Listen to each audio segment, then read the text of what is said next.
மாணவர்கள் அனைவருக்கும் வணக்கம். தற்போது நாங்கள் பார்க்க போற வினாத்தாள் தரம் 5 புலமைப்பரிசில் பரீட்சை 2025 21வது கேள்வியிலிருந்து நாங்க பார்க்க போறோம். 21வது கேள்வி என்ன சொல்லுதென்றால், ஒரு சுவர் கடிகாரத்தின் முகத்தில் எல்லா எண்களும் IVX ஆகிய உரோமன் இலக்கங்களை கொண்டு நியம முறையில் எழுதப்பட்டுள்ளன. அதில் IVX ஆகிய இலக்கங்கள் இடப்பட்டுள்ள தடவைகளின் எண்ணிக்கைகள் முறையே. அப்ப உங்களை கேட்டிருக்கு, ஒரு கடிகாரத்துல எத்தனை இலக்கம் இருக்கு, எத்தனையில இருந்து எத்தனை மட்டும் இருக்கு, 1ல இருந்து 12 மட்டும் இருக்கு. அப்ப நீங்க முதலாவது என்ன செய்யுங்கோ, 1ல இருந்து 12 மட்டும் உரோமன் இலக்கத்துல எழுதுங்கோ. எல்லாருக்கும் உரோமன் இலக்கம் தெரியும் தானே? நான் எழுத போறேன்னு பாருங்கோ. முதலாவது இப்படி ஐ மாதிரி ஒரு குறியீடு, ஆனா அது ஐ என்று சொல்றேல, அப்படி ஐ என்று வரும். அடுத்தது 2, அடுத்தது 3, அடுத்தது 4 வந்து IV, அடுத்தது வந்து V 5, 6 வந்து VI, 7 வந்து V 2I, 8 வந்து V 3I, 9 வந்து IX, 10 வந்து X, 11 XI, 12 XII. இப்ப நீங்க போய் விடையில பாருங்கோ, இதுல 17 இருக்கு, இதுல 17 இருக்கு. அப்ப இது நாங்கள் கொஞ்சம் இதுன்றது ஒரு வீண் வேலை. ஏன்? 2 விடையில 17 இருக்கு. அதே மாதிரி இதுல பாருங்கோ, இதுல 4 இருக்கு, இதுலயும் 4 இருக்கு, இதுல 5 இருக்கு. சரி, அப்ப நாங்கள் இப்ப குறைஞ்சதை எண்ணுவோம். சரியோ? குறைஞ்சதுண்டா என்ன எண்ண போறோம்? V எண்ண போறோம். பாப்போம், V எண்ணி பாப்போம். சரியோ?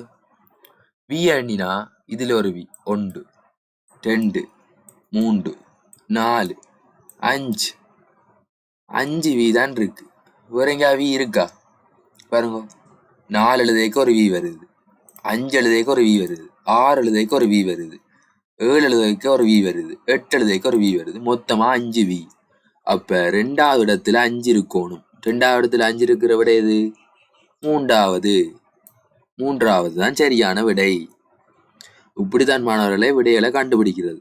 எல்லாத்தையும் போட்டு நீங்க எடுத்துக்கொண்டிருந்தால் உங்களுக்கு நேரம் போகும், சரியா நேரம் பிடிக்கும். பாருங்க, இதோ அந்த ஐய என்ன போனா 17 ஐ வந்தா என்ன நிலைமை? 17 ஐ வந்தா 17 தரம் பண்ணி கொண்டிருக்கோம் ஒவ்வொன்றா. அப்ப இலகுவான முறையில செய்ய பாருங்க. சரியா? அடுத்த கேள்விக்கு போவோம். 22வது கேள்வி. 22வது கேள்வி என்ன சொல்லுது? அதிரசம், கொக்கிஸ், அலுவா, ஆஸ்மி, கேக், தொதல் ஆகியன வேறு வேறாக அடங்கும் 6 ஒத்த பெட்டிகள் உருவில் காட்டப்பட்டுள்ளவாறு ஒரு மேசை மீது அடுக்கி வைக்கப்பட்டிருக்கா. அப்ப உங்களுக்கு நீங்க ஒரு இதை விடுங்க, அந்த அதிரசம், கொக்கிஸ், அலுவா அது எல்லாத்தையும் விடுங்க. இப்ப உங்களுக்கு 6 பெட்டி வந்து மேசை மீது அடுக்கி வைக்கப்பட்டிருக்கா. அப்ப நான் இப்ப கேள்வியை பார்க்க போறேன். அதுக்கு முதல் 2 கூற்று தந்திருக்கு பார்ப்போம். கொக்கிஸ் பெட்டி 4 பெட்டிகளை தொடுகிறது. அப்ப நீங்க போய் பாருங்க, இதுல 4 பெட்டியை தொடுற பெட்டி எது? ஒரு பெட்டி வந்து 4 பெட்டியை தொடரும். இங்க பாருங்க, இந்த பெட்டியை எடுத்தா இதை தொடுகுது 1, இதை தொடுது 2, இதை தொடுது 3, இதை தொடுகுது 4. அப்ப இது என்னது?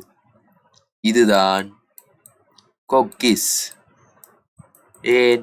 அங்க சொல்லி கிடக்கு, கொக்கிஸ் பெட்டி வந்து 4 பெட்டியை தொடுகுதான். சரி, அதை கண்டுபிடிச்சாச்சு. இப்ப ஆஸ்மி பெட்டி தொதல் பெட்டியையும் கேக் பெட்டியையும் மாத்திரம் தொடுகுதான்.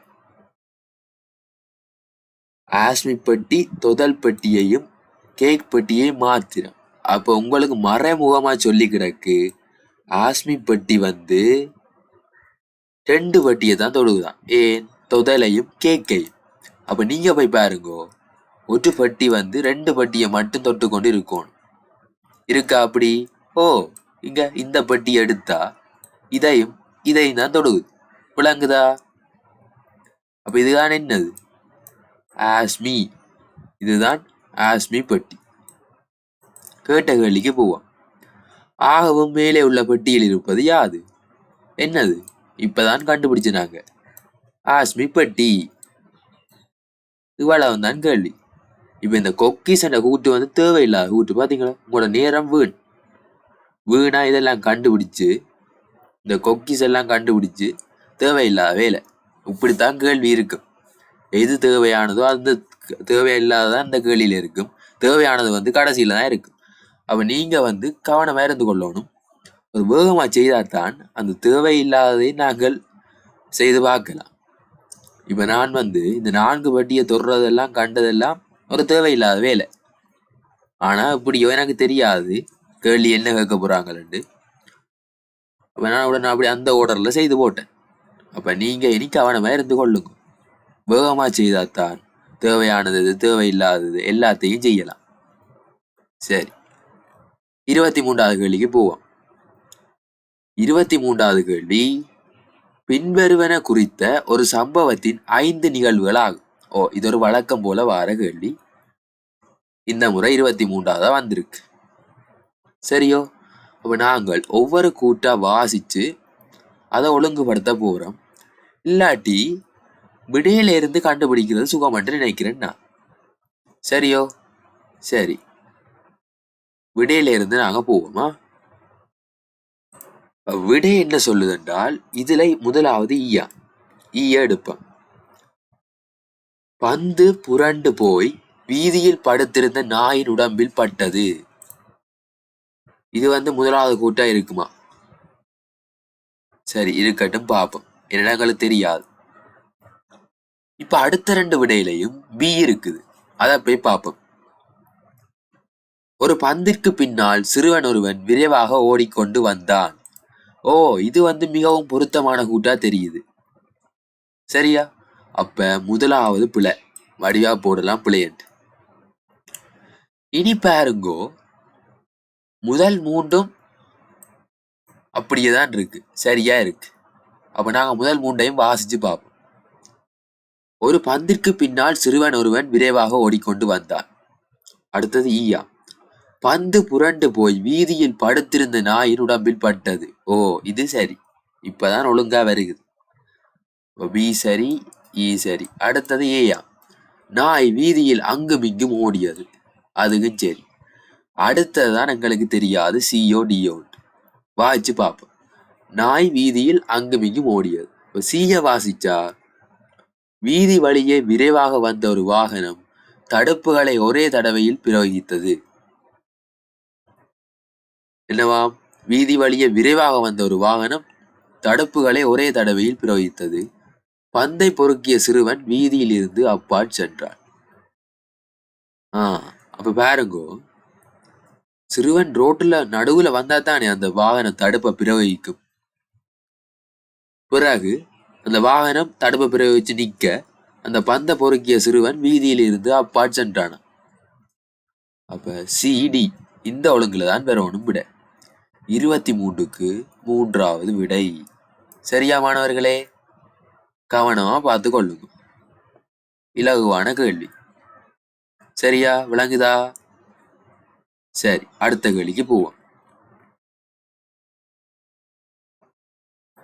24வது கேள்வி, குறித்த ஒரு நாளில் இடம்பெற்ற நிகழ்வின் 4 சந்தர்ப்பங்கள் ABCD ஆகிய உருக்களினால் காட்டப்பட்டிருக்கு. உங்களுக்கு மேல் கேள்வி கூட்டுல தந்தது, இப்ப படத்துல தந்திருக்கு. அதுவும் ஒரு நாள்ல இடம்பெற்ற நிகழ்வு. இப்ப நான் என்ன செய்ய போறேன் என்றால், விடைய வச்சு கொண்டு கடைசியையும் முதலையும் பார்க்க போறேன் பாருங்க. அதை விட எங்களுக்கு இங்க ஒரு நல்ல உதவி ஒன்று தந்திருக்கு பாருங்க. மணிக்கூட்டை வச்சு ஒழுங்குபடுத்தலாம். எப்படி பார்ப்போம். இதுல நேரம் என்ன காட்டுது? இதுல நேரம் என்ன? நேரம் சரியாக 3 மணி. சரி, இத பாருங்கோ. இதுல என்ன காட்டுது? நேரம் 3:05 தாண்டிடுது. 5 இங்க இருக்கு, இங்க 10 இருக்கு. 3:05 தாண்டிட்டு நான் 3:05 போடுறேன். சரி, அப்ப பிக்கு பிறகுதான் டி வரும். எல்லா விடையிலையும் பாருங்க, பிக்கு பிறகு டி இருக்கா? மூன்றாவது விடையில இல்ல. அது போல இனி போய் பார்ப்போம். அப்ப உங்களுக்கு இந்த உருவங்களை பார்த்தா என்ன தெரியுது? ஒரு ஒரு தையல் கடையில துணி எடுத்து ஒரு பிள்ளைக்கு ஆடை ஒன்று தைக்கணும். ஆடை ஒன்று தைக்கிறாங்க. கடைசியா தச்சு முடிய அந்த பிள்ளை அந்த ஆடையை போட்டு பார்க்கணுமா இல்லையா? போட்டு பார்க்கணும். அந்த உரு எங்கே இருக்கு? ஏ, அதுதான் கடைசியா வரப்போகுது. அப்ப இருக்கிற விடையில போய் பார்த்தீங்கன்னா இதுல சி இருக்கு, இதுல ஏ இருக்கு. ஆகவே சரியான விடை இரண்டாவது. விளங்குதா? இப்படித்தான் செய்யறது. இலகுவா செய்துட்டேன். இதுல ஒன்றுமே இல்லை. படம் பார்த்து விடை எழுதுறது. யோசிக்க இருக்க ஏதாவது நீங்களா யோசிக்கணும் அப்படி இல்லை. எல்லாமே படத்துல தந்துருக்கு. உடனே மணிக்கூட்ட பார்ப்பீங்க. அதுல இருந்து முதலாவதை கண்டுபிடிச்சிங்க. பிறகு பார்த்தா இது ஒரு தையல் கடையில நடக்கிற சம்பவம்.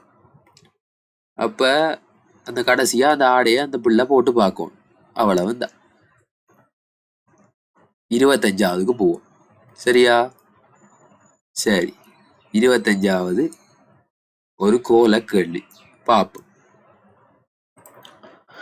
அப்ப மேற்குறித்த கோலத்திற்கேற்ப வினாக்குறியினால் காட்டப்படும் முக்கோணிக்கு உரிய உரு யாது? அப்ப நீங்கள் இந்த உருவத்துல எல்லாம் புள்ளி புள்ளியா தந்திருக்கு. எங்களுக்கு இந்த முக்கோணிக்குள்ள இந்த வினாக்குறிக்க வர வேண்டியது கேட்டிருக்கு. சரியா? சரி, பாப்போம். இப்ப நீங்க பாருங்க, இந்த 3 மூலையே முனைக்கைக்குள்ள சரிசமனான புள்ளிகள் வருகுது. இதுல 4, இதுல 4, இதுல 4, இதுல 5, இதுல 5, இதுல 5. அதே மாதிரி கீழே பார்த்தா இதுல 4, இதுல 4, இதுல 4. சரி, அப்ப இங்க என்ன வரணும்? இதுல 3 வரணும். சரி, 3 இருக்கிற விடைய எடுங்கோ. 3 இருக்கிற விடை எங்க இருக்கு? மேல 3 இருக்கணும். முதலாவதுலயும் 2ஆவதுலயும் இருக்கு. சரி, 3ஆவது பிழையா? 3ஆவது பிழை.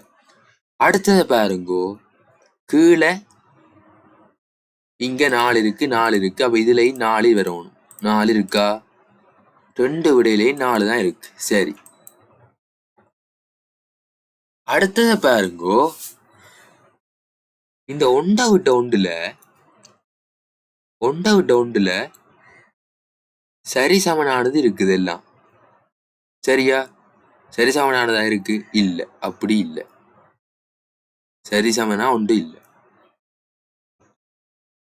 பக்கத்துல இருக்கிறத விட ஒன்று கூடுது.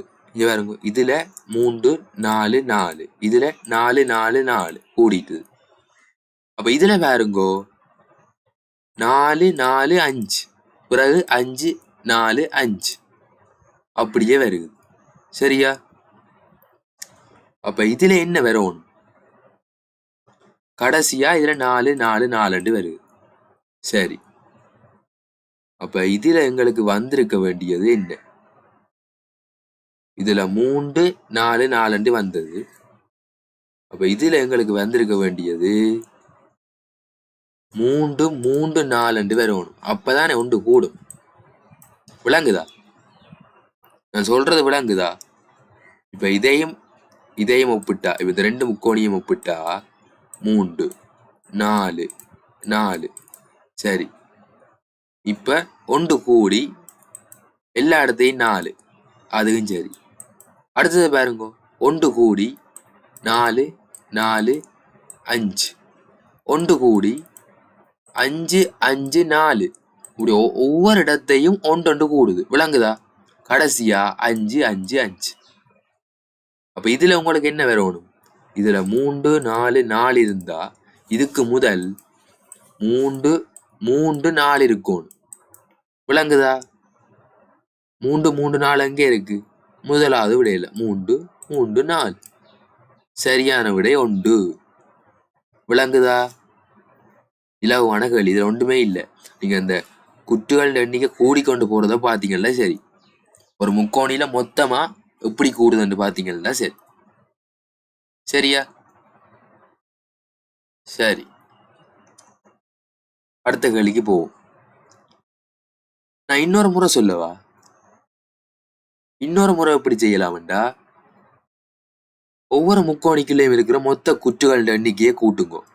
இதுக்க 3 4 7 7 நாளும் 11, இதுக்குள்ள 4 நாளும் 8 8 நாளும் 12, இதுக்க கூட்டினா 4 நாளும் 8 8 மஞ்சும் 13, இதுக்க கூட்டினா 5 மஞ்சும் 10 10 நாளும் 14, இதுக்குள்ள 5 குற்றுப்படி 3 இருக்குது, 5 3 15. அப்போ ஒன்றுண்டா தானே கூடுது. அப்ப இதுக்கு எத்தனை இருக்கணும்? 10 இருக்கணும். 3 3 6 6 4 10. அவ்வளவும் தான். இலகுவான கேள்வி. சரியா? 26வது கேள்விக்கு போறோம். 26வது கேள்வி என்ன சொல்லுது என்றால், ஏயில் உள்ள எண்களின் கூட்டுத்தொகையும் பியில் உள்ள எண்களின் கூட்டுத்தொகையும் சமமாக இருக்குமாறு ஏயிற்கும் பியிற்கும் இடையே எண்களை குறைந்தபட்ச எண்ணிக்கையில் இடைமாற்றுதல் வேண்டும். அதற்காக செய்ய வேண்டியது. அப்ப என்னடாவா, ஏயில இருக்கிற எண்கள கூட்டுத்தொகையும் பியில இருக்கிற எண்கள கூட்டுத்தொகையும் சமனாகுமாறு எண்களை இடமாற்றம் செய்யணுமா? இப்ப நீங்க பாருங்க, இதுக்கிடையில என்ன வித்தியாசம்? 1. இதுக்கிடையில என்ன வித்தியாசம்? 1. இதுக்கிடையில என்ன வித்தியாசம்? 1. இதுக்கிடையில என்ன வித்தியாசம்? 1. அப்ப இதை விட இங்க 4 கூடவா இருக்கு. கூட்டுத்தொகையில 4 கூடவா இருக்கு. பியின் கூட்டுத்தொகையை விட 4 கூடினதுதான் ஏயின் கூட்டுத்தொகை. உங்களுக்கு சமனா வரணும் என்றால் என்ன செய்யணும் என்று கேட்டிருக்கு. அப்ப நான் பியில இருந்து முதலாவது கேள்வி விடையில இருந்து பார்க்க போறேன். சரியா? ஏயில் உள்ள சிறிய எண்ணை பியிற்கு கொடுத்தல் மாத்திரம். அப்ப ஏயில இருக்கிறது 3, இங்க கொடுத்தா 3 இங்கால போனா எவ்வளவு வரும்? 5 மேலும் 12 12 9 21, இதுக்கு 21. இப்ப 3 இஞ்சால வந்துட்டு 3 2 5 5 4 9 9 மாறும் 15 15 மட்டும் 23. சரியா? சரி சமனா வந்துட்டா? இல்ல. அப்ப முதலாவது விட பிழை. முதலாவது விட பிழை. சரி, அடுத்த கேள்விக்கு போவோம். ஏயிலிருந்து ஓர் எண்ணை பியிற்கும் பியிலிருந்து ஓர் எண்ணை ஏற்கும் கொடுத்தல். அப்ப ஒரு எண்ணை மாத்த போயிருமா? சரியோ? 3 வட்டி 2 ஆக்குவோம், 2 வட்டி 3 ஆக்குவோம். சரியோ? ஒரு எண், ஏதாவது ஒரு எண் நீங்க உங்களுக்கு விரும்பின எண்ணை போட்டு கூட்டலாம். நான் இப்ப கூட்டி பார்க்க போறேன். சரியா வருதோ? 2 5 7 7 7 14 14 9 23. அங்கால கூட்டுவோம். 3 4 7 7 மாறும் 13 13 மட்டும் 21. சரியா வருதா? இல்லையே, பிழை. அப்ப 2வது பிழை. அப்ப எங்களுக்கு ஆட்டோமேட்டிக்கா தெரியுது 3வது விட தான் சரியானது. எதுக்கும் ஒருக்கா செக் பண்ணுவோம் மன திருப்திக்காக. ஏயில் இருந்து இரு எண்களை பியிற்கும் பியில் இருந்து ஓர் எண்ணை ஏயிற்கும். ஏயில இருந்து 2 கொடுக்கட்டா. அப்ப ஏயில இருந்து 2 கொடுத்தா நான் 3ஐயும் 5ஐயும் அங்கால கொடுக்க போறேன். 3 5. சரி, கொடுத்தாச்சு. அங்கால இருந்து ஓரன் 2 இஞ்சால எடுப்போம். 2 இஞ்சால எடுத்தால் 2 இஞ்சால எடுத்தா அங்கால என்ன இருக்கு? 4 6 8 இருக்கு. சரி, கூட்டி பார்ப்போம். 7 9 16 7 9 16 16 2 18 3 மஞ்சம் 8 8 4 12 12 மாறும் 18 18 மட்டும் 26 வருது. வேற இலக்கத்தை எடுத்து பார்ப்போமோ? வேற இலக்கத்தை இருக்கா எடுத்து பார்ப்போம். சரி, இப்ப ஏயில் இருந்து இரு எண்களை பி இருக்கும், பியில் இருந்து ஓர் எண்ணை ஏ இருக்கும். என்ன செய்வோம் என்றால், இப்ப 3ஐயும் 5ஐயும் கொடுத்து 8 எடுக்கிறதுல பிரயோசனம் இல்லை. சரியோ? இப்ப 4 தானே வித்தியாசம். பாருங்கோ, 4 தானே வித்தியாசம். அப்ப இங்க இருந்து 12 எடுத்து இங்க இருந்து 8 கொடுத்தா சரி சமனா இருக்கு. சரியா? நான் சொல்றது சரியா? செக் பண்ணி பாப்போமா? பிள்ளையண்டா மாத்துவோம். சரி, அப்ப நான் இங்க இருந்து 5ஐயும் 7ஐயும் கொடுக்க போறேன். 3 இருக்கு, 9 இருக்கு. அங்க இருந்து 8 எடுக்க போறேன். சரியா? சரி, எடுத்துட்டேன். இப்ப 2 இருக்கு, 4 இருக்கு, 5 கொடுத்துட்டேன், 7 கொடுத்துட்டேன், 6 இருக்கு. சரி, கூட்டி பார்ப்போம். 3 9 12, 12 மட்டும் 20. சரி, 20. 2 4 6, 6 5 11, 11 மேலும் 18 மாறும் 24. அதுக்கு 4 தானே வித்தியாசமா இருக்குது. இல்ல, எங்கேயோ நாங்க பிளவுறோம். என்ன பிளவுறோம் என்றால் 4 வித்தியாசத்துல எடுக்கக்கூடாது, 2 வித்தியாசத்துல எடுக்கணும். 3ஐயும் 5ஐயும் அங்க கொடுத்து 6ஐ இஞ்சால தூக்கணும். ஏனென்று சொன்னால் இந்த 4 வித்தியாசம் தானே, அது 2ஆ பிரிபடணும். சரியா? சரி, இப்ப நான் இங்கால எழுதி காட்டுறேன் உங்களுக்கு. 3ஐயும் 5ஐயும் அங்கால கொடுத்துட்டேன். இங்கால 7 9 6 எடுத்துட்டேன். சரி, இது ஏயில. பியில இப்ப என்னென்ன இருக்கு? 3 கொடுத்த நான், 5 கொடுத்த நான், 2 இருக்கு, 4 இருக்கு, 6 எடுத்துட்டேன், 8 இருக்கு. இப்ப கூட்டுவோமா? 3 5 8, 8 2 10, 10 4 14, 14 மட்டும் 22, 7 9 16, 16 மாறும் 22. சரியா? இப்ப சரியா? அப்ப நாங்க முதல் யோசிக்கணும். அந்த வித்தியாசத்தை வச்சுதான் இப்ப யோசிச்சேன். வித்தியாசம் 4 இல்ல வருது. அப்ப அந்த 4 2ஆ பங்கிட்டோம்னா சரிதானே. 2 2ஆ பங்கிட்டு அங்காலையும் போட்டு இஞ்சாலையும் போட்டா எங்களுக்கு சரி சமனா வரும். விளங்குதா? சரி, அடுத்த கேள்விக்கு போறோம். 27வது கேள்வி என்ன சொல்லுதுன்னு பார்ப்போம். ஒரே நிலையில் நிற்கும் 11 மாணவர்களில் 1 3 5 7 9 11 ஆகிய இடங்களில் நிற்பவர்கள் முற்பக்கத்தை நோக்கியும் ஏனையோர் பிற்பக்கத்தை நோக்கியும் நிற்கின்றனர். அப்ப என்னண்டா, ஒன்றை விட்ட ஒன்று, ஒன்று விட்ட ஒன்று நிற்கிற மாணவர்கள் முற்பக்கத்தை நோக்கியும், இந்த 2 4 6 8 10 அவர்கள் எல்லாரும் பிற்பக்கத்தை நோக்கியும் நிற்கிறாங்களாம். சரி, அப்ப பாப்போம். ஆனா கேள்விய பாத்தீங்கன்னா அங்கால மாறுது கேள்வி. சரியா? ஒருக்கா செய்துதான் பார்க்கணும். படத்தை போடுவோம். சரி, படத்தை போட போறேன். 1 2 எல்லாத்தையும் நம்பர்ல எழுதுறேன். 11 மட்டும் எழுதுங்க.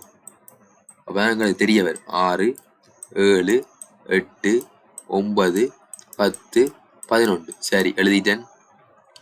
இப்ப எல்லாரும் எப்படி நிக்கிறாங்க? முற்பக்கம். 1 3 5 7 9 முற்பக்கம். முற்பக்கம் 3 3 போடுறேன். சரியா? 3 3, அடுத்தது 3, அடுத்தது 3. சரியா?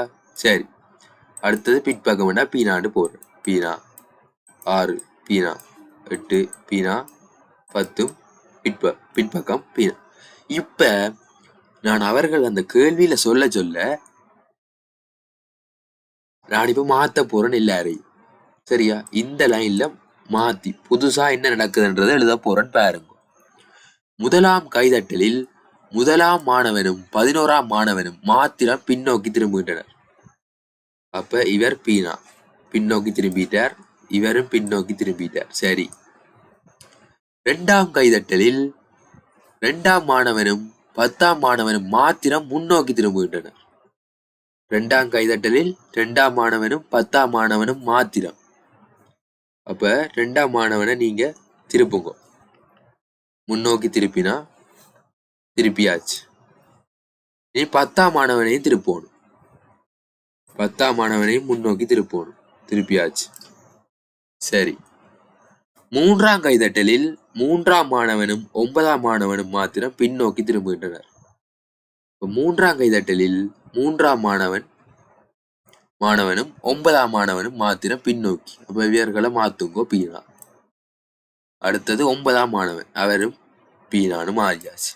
இப்ப இவ்வாறாக அடுத்தடுத்து நிற்கும் 3 மாணவர்களும் ஒரே பக்கத்திற்கு திரும்பும் சந்தர்ப்பம் முதலில் எத்தனையாவது கைதட்டலில் ஏற்படும்? இவ்வாறாக அடுத்தடுத்து நிற்கும் 3 மாணவர்களும் ஒரே பக்கத்திற்கு திரும்பும் சந்தர்ப்பம். அடுத்தடுத்து நிற்கிற 3 மாணவர்கள் சொல்லி கிடக்கு, அவர்கள் ஒரே பக்கத்துக்கு திரும்பணுமா? சரியோ? அப்ப 4வது கைதட்டல் நடந்தா 4வது நிற்கிறாள் முன்பக்கம் திரும்புவார். சரி. 8வது நிற்கிறா முன்பக்கம் திரும்புவார். 5வது நிற்கிறாள் 5வது கைதட்டல் தான் அவர் திரும்புவார். சரியோ?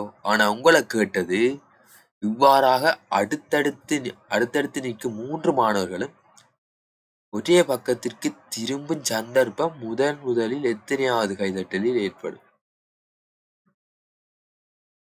தொடர்ச்சியா எல்லாரும் முன்பக்கம் திரும்பணும். மாணவர்களும் ஒரே பக்கத்திற்கு. இங்க பாருங்க. இப்ப 4வது கைதட்டல் முடிஞ்சுது. சரியா?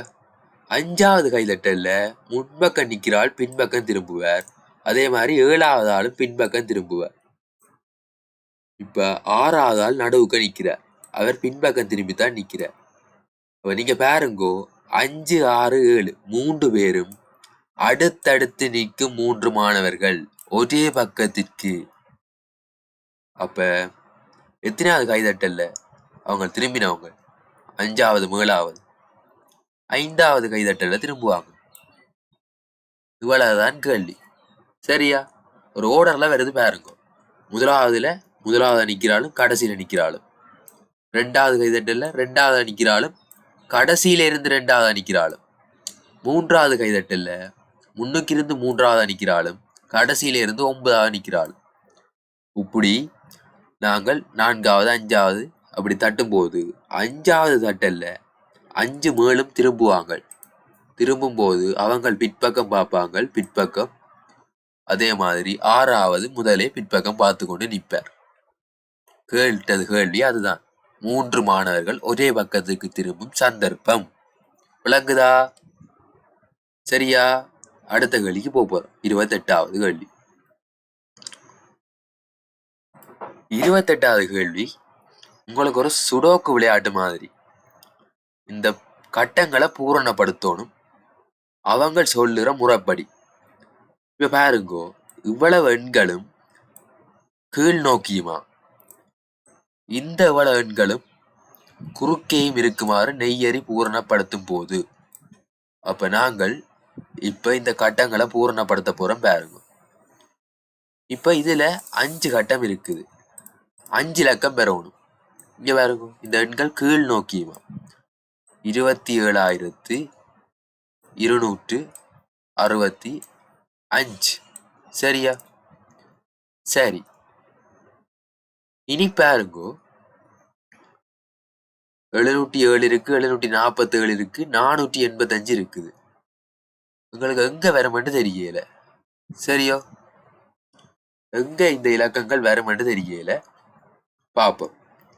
அடுத்தது போய் பூரணப்படுத்துவோம். இதுல போய் பாருங்கோ, இந்த எண்கள் குறுக்கேயா 46. அப்ப இதுல உங்களுக்கு தெரியுது 6 இங்க மட்டும்தான் வருது, வேற எங்கேயும் வருதா? இல்ல. அப்ப 46 இப்படி வரணும்.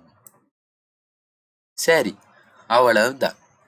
இனி போய் பாருங்கோ, இந்த எண்கள் கீழ் நோக்கி 747. அப்ப 4 இப்படி வருது, மேலேயும் கீழையும் ஒரு இடைவெளி 747. சரியா? ஒவ்வொன்றா பூரணப்படுத்தி கொண்டு போறேன். சரி, அடுத்தத பாருங்கோ, குறுக்க 72 வந்துட்டு. இங்கால என்ன வரும்? இதுல போய் பாருங்கோ, என்ன இலக்கம் இருக்கு? 7274. அப்ப இதுல 74 வரும். சரியா? சரி, இனி இனி எங்க போய் பார்ப்போம்? இனி இங்க போய் பாருங்கோ. 707 இருக்குது. 707 707 இதுல ஒரு 7 இருக்கு. அப்ப இதுலதான் 707 வரணும் கீழ் நோக்கி. சரியா? சரி. இனி இதுல போய் பாருங்க. இதுல நடுவுல 27 வந்துட்டு. அப்ப இருக்கிற ஒரே ஒரு இலக்கம் 7275. 7275. சரியா? சரி. அப்ப இதுல வேற என்ன இருக்கு? இதுல நாங்க ஒரு புலா விட்டுட்டோம். இது ரெண்டும் மாறி வர போகுது. 7274 வராது. இதுல 7275 வரப்போகுது. ஏனென்று நான் சொல்றேன் பாருங்க. ஏனென்று நான் சொல்றேன் பாருங்க. இதுல 7275 போடுவோம். இதுல 7274 போடுவோம். ஏனென்று சொன்னா 485 மேலே இருந்து கீழே இருக்குது பாருங்க. அதுக்காகத்தான் மாத்தினான். ஏன் இது ஒரு இலக்கம் தானே வேறுபாடு. அப்ப இதுல என்ன வரணும்? 8 485. இவ கேள்விய பார்ப்போம். நெய்யரை பூரணப்படுத்தும் போது இதுக்கு பேர் நெய்யரி என்று சொல்றது. நெய்யரி வரைவு என்றெல்லாம் இருக்கு. நெய்யரி பூரணப்படுத்தும் போது அதன் இரண்டாம் நிலையில் குறுக்கே கிடைக்கும் எண். இரண்டாம் நிலையில குறுக்கே கிடைக்கும் எண். இரண்டாம் நிலை எது? இது முதலாம் நிலை, இது இரண்டாம் நிலை. அதுல குறுக்கே கிடைக்கிற எண் எது? 708. 708. சரியான விடை 708. சரியா? இலகுவான கேள்வி. ஒரு சின்ன ஒரு கேம் விளையாடுற மாதிரி. நீங்க யோசிச்சு போட வேண்டியதுதான். சரி, அடுத்த கேள்விக்கு போவோம். பின்வரும் வடிவத்தை முக்கோடி வடிவமாக பூரணப்படுத்துவதற்கு தரப்பட்டுள்ளவாறான சிறிய சதுர வடிவங்களிலும் முக்கோணி வடிவங்களிலும் எத்தனையை குறைந்தபட்சம் அதனுடன் சேர்த்தல் வேண்டும்? உங்களுக்கு இதுல ஒரு முக்கோணி வரணும் என்று சொன்னால் எத்தனைய சேர்க்கணுமா? எத்தனைய சேர்க்கணுமா பாப்போம். அப்ப இதுல உங்களுக்கு இதோட சேர்க்கிறத கேட்டது. சரியா? இதோட உங்களை எத்தனைய சேர்க்கணும் தான் கேட்டது. விளங்குது தானே எல்லாருக்கும்? இதையும் கூட்டி போடணுமா? இல்ல, இதுல இருக்கிறத சேர்க்கிறேல குறைந்தபட்சம் அதனுடன் சேர்த்தல் வேண்டும். சரி பாப்ப. அப்ப நீங்க பாத்தீங்கன்னால் நான் இப்ப இந்த முக்கோணத்தை பூரணப்படுத்த போறேன்னு பாருங்க. அப்படி 2 சதுரத்தையும் 3 முக்கோணிகளையும் வச்சு இதை நான் பூரணப்படுத்த போறேன். இதுல ஒரு சதுரத்தை போடுறேன், இதுல ஒரு சதுரத்தை போடுறேன், மற்றது இதுல ஒரு முக்கோணிய போடுறேன். அதே மாதிரி இதுல ஒரு முக்கோணி, இதுல ஒரு முக்கோணி, கடைசியா மேலே ஒரு முக்கோணி. சரியா? அப்ப 2 சதுரமும் எத்தனை முக்கோணியும் பெறணும்? 4 முக்கோணி எல்லாம் வருது. 2 சதுரமும் 4 முக்கோணியும். திருப்பி ஒருக்கா கீறுவோம். திருப்பி ஒருக்கா நான் கீறி பார்ப்போம். 2 சதுரத்தை போடுவோம். 2 சதுரம், 2 சதுரத்தை போட்டால் இதுக்கு ஒரு முக்கோணி கீழே அடியில வைக்கணும். சரியா? அடியில வைக்கணும். மற்றது இதுல ஒரு முக்கோணி போடணும். சரி,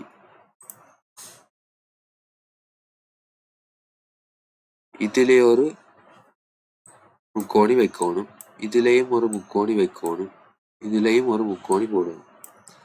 ஆக மொத்தம் 2 சதுரமும் எத்தனை முக்கோணியும்? 5 முக்கோணி எல்லாம் வருகுது. மாணவர்கள் இதுல கொஞ்சம் ஒரு குழப்பமான நிலை இருக்கு. ஏனென்றால் நாங்க பூரணமா இத முக்கோணியா அமைக்கிறது இந்த விடைகள்ல ஒரு சிக்கல் இருக்குது. எங்களுக்கு கொஞ்சம் கூட முக்கோணிகள் இல்லாட்டி கூட சதுரங்கள் தேவைப்படுது. ஆனா அவங்க சொன்ன விடையை வச்சு பார்த்தா, அந்த விடைகளை வச்சு பார்த்தா எங்களுக்கு ஒரு முக்கோணி என்ன சமச்சீரா இப்படி வரணும், இப்படி இப்படி வரணும். இப்படி வாரதுன்னு பார்த்தா எங்களுக்கு என்னென்ன தேவை? 1 2 3 4 5 5 முக்கோணி வரணும். அதுவும் இல்லை. 5 முக்கோணி வரணும். இல்லை என்றால் எப்படி வரணும்? 2 சதுரமும் இப்படி இப்படி, அடுத்தது இப்படி மேல 2 முக்கோணியை வைக்கணும். மொத்தம் எத்தனை? 1 2 3 4 5 5 முக்கோணியும் 2 சதுரமும் தரணும். ஆனா அவங்க விடையில பாருங்க, 2 சதுரமும் 3 முக்கோணியும், அடுத்தது 3 சதுரமும் 2 முக்கோணியும். 2 முக்கோணி காணாதே. இதுலயும் வச்சு இங்கால வச்சா அடியிலையும் வைக்கணும். அப்ப இந்த விடையும் பொருந்தாது. சரியா?